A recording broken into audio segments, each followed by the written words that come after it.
বলছিস? তোরা মেয়েরা এত সস্তা কেন বলতো? নিজের শরীর বিলিয়ে দিস। যদি ঘরের সামনের দিকে মন না বসে তাহলে পতিতালয়েও তো যেতে পারিস। জাঙ্কুকের কথা শুনে নিভু নিভু চোখে কান চেপে ধরে বলে, ছি, কতটা জঘন্য আপনি। লজ্জা করে না এইসব কথা বলতে? ন্যূনতম মুখেও আটকাচ্ছে না বলুন তো এইসব কথা বলতে? লজ্জা মাই ফুট, নির্লজ্জ তো তোরা। ছে, এখন তো নিজেকে কাপুরুষ বলে মনে হচ্ছে। কেন মেয়ে মানুষের পালায় পড়তে গেলাম? আমি তোকে বাড়ি থেকে বের হতে বারণ করেছিলাম না? তাহলে কেন বের হলি? নাগর ছাড়া এক মুহূর্ত ভালো লাগছিল না, তাই না? টিয়া চোখ মেলে তাকাতে পারছে না, কিন্তু জাঙ্কুকের কথাগুলো তীর হৃদয়ে তীরে পড়ার মতো বিচ্ছে। জাঙ্কুকের থেকে নিজেকে ছাড়াতে ছাড়াতে বলে, আপনার মতো জঘন্য মানুষ আমি আর একটাও দেখিনি। ছি, মিস্টার জিয়ান জাঙ্কুক, ছি, কতটা বাজে আপনি। লজ্জা হচ্ছে। আমি কেন ভালোবাসতে গেলাম আপনাকে? আপনার মতো হৃদয়হীন মানুষকে। ওই ছেলেটার সাথে আমার কোনো সম্পর্ক নেই। আমি সুগা ভাইয়াকে দেখতে গিয়েছিলাম হসপিটালে। রাস্তা দিয়ে আসার সময় একটা বলিশ আমার কপালে লাগে। দেখুন, কপালটা লাল হয়ে আছে এখনো। তখন ওই ছেলেটার গার্জিয়ান এসে আমাকে একটা মলম লাগিয়ে দেয়। ওনার গিল্টি ফিল হচ্ছিল, তাই মনুষ্যত্বের কারণে এইসব করেছে। আর আপনি পেছন দিক থেকে কি না কি ভেবে ফেলেছেন। আপনার মতো মানুষ কখনো বুঝবে না মনুষ্যত্ব কি। তারা মানুষকে খুন করতে পারে, কাউকে সাহায্য করতে পারে না। হ্যাঁ, মানছি আমি আপনার বারণ করা সত্ত্বেও বাইরে গিয়েছিলাম, কিন্তু জাঙ্কুক, জিমিন আর সুগা ভাইয়ের কথা শুনে নিজেকে আটকে রাখতে পারিনি। এইসব কথা বলতে বলতে এক পর্যায়ে জ্ঞান হারিয়ে ফেলে। জাঙ্কুকের বুকের উপরে নিজের ভর ছেড়ে দেয়। জাঙ্কুকের এখনো গোড় কাটেনি, বারবার একটা কথাই কানে বাড়ি খাচ্ছে, আমি আপনার মতো হৃদয়হীন মানুষকে কেন ভালোবাসতে গেলাম? তার মানে তুই আমাকে ভালোবাসে? আগ্নেয়গিরির মতো আগুন যেন ধপ করে নিভে শান্ত হয়ে গেল। তের ভর ছেড়ে দিয়েছে, সেটা দেখতেই জাঙ্কুকের হুঁশ ফিরে আসে। তের দিকে তাকিয়ে দেখে সেন্সলেস হয়ে গিয়েছে, কপাল থেকে রক্ত বের হচ্ছে। দুই গালে হাতের 5 আঙ্গুলের ছাপ বসে লালচে হয়ে গিয়েছে। জাঙ্কুকের রুমে সাউন্ড প্রুফ ছিল, তাই জাঙ্কুকের চিৎকারে বাইরে কেউই শুনতে পায়নি। শিট, রাগের মাথায় কিছু করে ফেললাম আমি। এরপর থেকে বিছানায় শুয়ে দিয়ে গেলে হালকা বাড়ি দিয়ে বলে, বেবি প্লিজ চুপ করো, প্লিজ শোনা, তোমার নীরবতা আমার হৃদয়ে ক্ষতবিক্ষত করে দিচ্ছে। রাত্রি শেষে ধরণীতে আগমন ঘটে প্রভাতের। সকালের আলো চোখে পড়তেই তে পিটপিট করে চোখ মেলে তাকায়। মাথাটা প্রচুর ব্যথা করছে, মনে হচ্ছে মাথায় কোনো শক্ত জিনিস দিয়ে বেঁধে রেখে দিয়েছে। একটু নড়তেই মনে হচ্ছে সাপের মতো কেউ পেঁচিয়ে রেখেছে তেকে। তে ভালোভাবে চোখ মেলে তাকাতে কালকের ঘটনা মনে পড়তে থাকে। রাগে আর ঘৃণায় চোয়া শক্ত হয়ে আসে। পাশ ফিরে জাঙ্কুককে দেখে আরো বেশি টক দেখায়। তের বক্ষের সাথে পেঁচিয়ে আজ হয়ে ঘুমিয়ে আছে। তে জাঙ্কুকের বাহু থেকে নিজেকে ছাড়াতে উদ্যত হয়ে পড়ে। এই ডেভিল মাটির সাথে আর থাকা যাবে না। সাহস কি করে হয় চরিত্র নিয়ে কথা বলে? তে চটপট করার কারণে জাঙ্কুকের ঘুম ভেঙে যায়। জাঙ্কুক তের কপালে হাত দিয়ে বলে, কেমন লাগছে এখন? বেশি কষ্ট হচ্ছে বলো আমাকে? এখনো কি জ্বর জ্বর অনুভব হচ্ছে? তের কাছে এই সমস্ত কথা এখন বিরক্ত লাগছে। লোকটা এমন একামো করছে কেন? মনে হচ্ছে কত খেয়াল রাখে আমার। কালকের কথা কি ভুলে গিয়েছে নাকি? কি করছেন শুনি? আজ দেখো কিভাবে যত্ন নিচ্ছে। চাই না আমার এমন যত্ন, প্রয়োজন নেই ওনাকে। তে বিরক্ত নিয়ে নিজের শরীর থেকে জাঙ্কুকের হাত জোরে ঝাড়া মেরে ফেলে দেয়। তারপর বলে, ছবি না আমাকে একদম, আর এইসব ন্যাকামো করবে না, জাস্ট অসহ্য লাগে। জাঙ্কুক নিজের হাতের দিকে তাকিয়ে রাগে চোয়া শক্ত হয়ে আসলো। আপাতত কিছু বলে না, কারণ সে এখন রাখতেই চায় না। ফ্রেশ হয়ে নাও, এক্ষুনি ডক্টর আসবে। ডক্টর কেন? রাতে জ্বর এসেছিল সেই জন্য। কয়েকটা থাপ্পড় খেয়ে করে জ্বর আসে, সেটা ভাবতেও অবাক লাগছে। লাইক সিরিয়াসলি, কি বিয়ে করলাম রে ভাই? কয়েকটা থাপ্পড়ে বউ অজ্ঞান হারিয়ে জ্বর নিয়ে চলে এলো। জিয়ান জাঙ্কুকের কপালে এই ছিল। এর আগের মধ্যে কিছু বলতে যাবে তখনই অনুভব করছে গাল দুটো ব্যথায় টনটন করছে।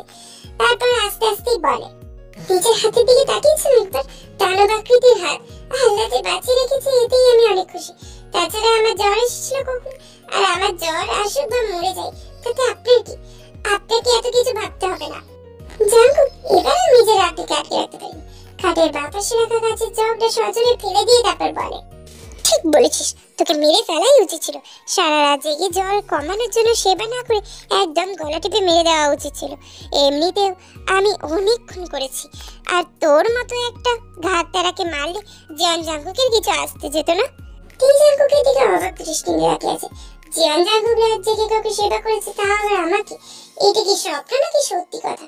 হঠাৎ করে দিয়ে অবাধ্য চোখগুলো জাঙ্কুকের হাতে দিকে যায়। হঠাৎ করে বুকটা আটকে ওঠে, হাত থেকে তাজা রক্ত টুপ টুপ করে পড়ছে।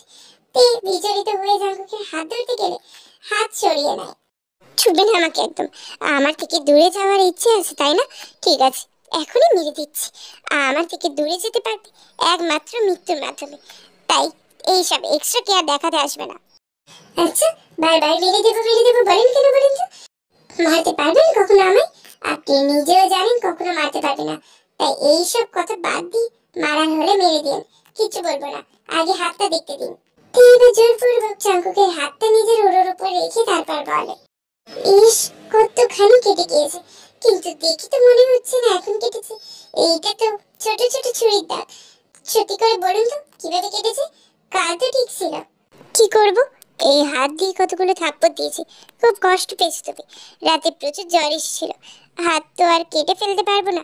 কেটে ফেললে তোমায় আদর করবো কিভাবে? তাই যতটুকু পেরেছি ছুরি দিয়ে আঘাত করেছি। আর এইসব আঘাত জীবন জাঙ্কুকের কিচ্ছু হয় না।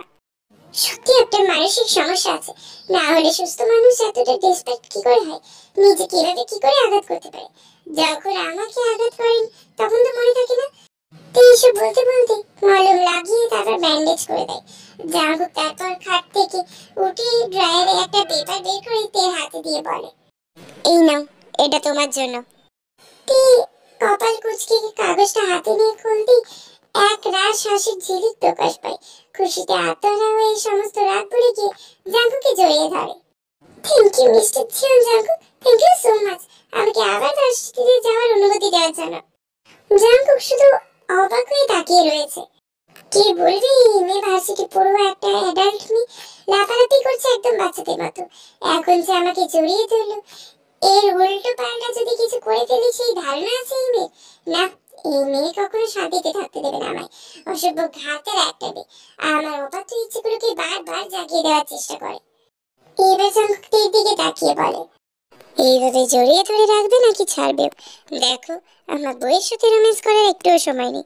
রাতে আমি একদম ফ্রি থাকি, তখন জড়িয়ে ধরবা। আর ভার্সিটি যেতে মানা করছি কখনো? এতদিন আটকে রাখার উপযুক্ত কারণ ছিল, সময় হলে সেটা জানতে পারবে। কিন্তু আমি আজও জানতে পারলাম না আমার বউ আমাকে কবে থেকে ভালোবাসতে শুরু করেছিল। তিনি প্রথমে জাঙ্কুকের কথা শুনে লজ্জা লাগলেও লাস্টের কথায় অবাক হয়ে যায়। হ্যাঁ, এইভাবে তাকাচ্ছ কেন? বললাম না এখন রোম্যান্স করার সময় নেই। অসুস্থ, আপনার বুকে কিচ্ছু আটকে না। ভালোবাসি কখন বললাম আপনাকে? আপনার মতো এই ক্যাঙ্গারু কি ভালোবাসতে যাবে কি? জাঙ্কুক থেকে বিছানায় ফেলে দুই হাত চেপে রেখে তারপর যাতে দাঁত চেপে বলে, হোয়াট রাবিশ, কি ক্যাঙ্গারু? সাহস কি করে হয় ক্যাঙ্গারু বলে? জাঙ্কুকে এক রাতে বেড পার্টনার হওয়ার জন্য কত মেয়ে লাইন লেগে থাকতো, আর তোমার এই এতটুকু মেয়ে আমাকে ক্যাঙ্গারু বলছো? তুই তো মজা করে বলছিস, কিন্তু এই লোক যে এভাবে রেগে যাবে কে জানতো। তবে বেড পার্টনার হতে চাইতো এই কথাটা একদম ভালো লাগেনি। তুই মন খারাপ করে বলে, নিজের বডি দেখিয়ে যদি হেঁটে চলে বেড়ান তাহলে মেয়েরা চাইবে। এখানে আহামরি কিছু নেই। শুনুন তো আমার উপর থেকে, যে মেয়েগুলো আপনাকে চাইতো তার কাছে যান। জাঙ্কুক আবারও থেকে আর একটু জোরে চেপে ধরে বলে, আহা, আর ইউ জেলাস? আশ্চর্য, এখানে জেলাসের কি আছে? তাদের কথার মাঝেই দরজায় টোকা পড়ে। জাঙ্কুক বিছানা থেকে নামতে নামতে বলে, মনে হচ্ছে ডক্টর চলে এসেছে। আপনি সত্যি সত্যি ডক্টর ডেকেছেন? আপনার দানব মার্কা হাতে থাপ্পড় খেয়ে সামান্য জ্বর এসেছিল, এটা তো এমনি ঠিক হয়ে যেত। বেশি বুঝো আমার থেকে? তোমাকে নিয়ে আমি কোনো রিস্ক নিতে চাই না, সে জ্বর হোক বা অন্য কিছু। Got it? ঠিক আর কোনো কথা বলে না। নিজের মাথায় বড় একটা ঘোমটা টেনে, যাই হোক, নিজের মুখ তো আর দেখানো যাবে না। থাপ্পড়ের দাগ এখনো গালে দেখা যাচ্ছে, দেখতে পারলে ইজ্জত শেষ। এরপর ডক্টর রুমে আসে, থেকে চেক আপ করতে লাগে। হয়তো মানসিক চাপের কারণে জ্বর এসেছিল। জাঙ্কুকের কাছে ডক্টরের কথাগুলো পছন্দ হয়নি। সারা রাত ওর বইয়ের জ্বরের জন্য ছটফট করেছে। ডক্টর এভাবে চেক আপ না করে বলে দিল, আপনি যে ডাক্তারি করেছেন সেটা নিয়ে সন্দেহ আছে। কি বলেছো ঠিক আছে? আপনি ভালোভাবে দেখেছেন? ভালোভাবে দেখে ঠিকঠাক করে বলুন ঠিক আছে নাকি, না হলে আমি হসপিটালে নিয়ে যাচ্ছি। ডক্টর এখনো ভ্যাবলার মতো তাকিয়েছে।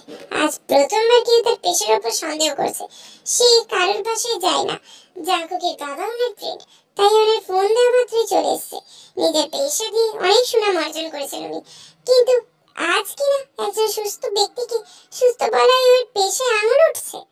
তিনি জাঙ্কুকের কথা শুনে বিরক্ত লাগছে, লোকটা আসলে একটা সাইকো। এবার দিয়ে ডাক্তার দিকে তাকিয়ে বলে, আপনি কিছু মনে করবেন না, আমি সত্যি এখন সুস্থ আছি, আপনি এখনো যেতে পারেন। ডক্টর চলে যেতেই জাঙ্কুক বিরক্তি নিয়ে বলে, আজকাল যে কেউ ডাক্তার হয়ে যায়, চলো তোমাকে হসপিটালে নিয়ে যাই। টিন এবার বিরক্তি লাগলেও কিছু করে নেই, ঠান্ডা মাথায় বলে, আমার কিচ্ছু হয়নি জাঙ্কুক, আমি একদম ঠিক আছি। ঠিক তো? পাক্কা, আমি একদম ঠিক আছি।